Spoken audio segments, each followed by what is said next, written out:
Dito nga ay nakipagpustahan itong si David at ipinusta nito ang titulo, ngunit pag ito ay nananalo bibigyan ito ng mas malaking halaga ng pera, at habang nagsusugal itong si David ito namang mga kaibigan ni Tanggol ay hinahanap siya, at nang makita nga ng mga kaibigan nito kung sino ang dumukot kay Tanggol agad itong tumakbo dala ang pera at inabot ang pera sa isang magandang babae, at nandun si Tanggol at sila ay pinaalis agad nito, ngunit pinipigilan pa rin ito ni Tanggol dahil ayaw ni Tanggol na mapahamak ang pamilya ng babae, ngunit hindi ito nakikinig sa kanya.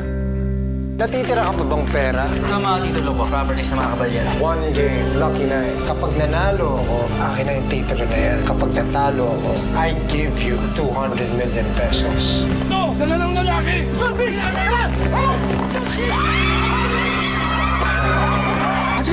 Kuha ko yung pera! Sina, dali mo si Tanggol sa ilong! Sagot ni Tanggol. Hindi kayo tatantanan ng tatay ko. Agad nila ako nababawi. Bilisan mo, Dolfo! Kailangan natin sila maabutan! Pakawala mo. Ako mag-inay. Kaya ko to! Kisan nyo. Baka takas na sa'yo sa atin. Hayali lang! Nakikita ko sila sa drugs! Hoy, ano mo? Dito na kita iiwan! Huwag mo kunin yung bag! Di ka mamatay mo yan! Hindi ba? Tayo! Kuya, tulungan niyo ako!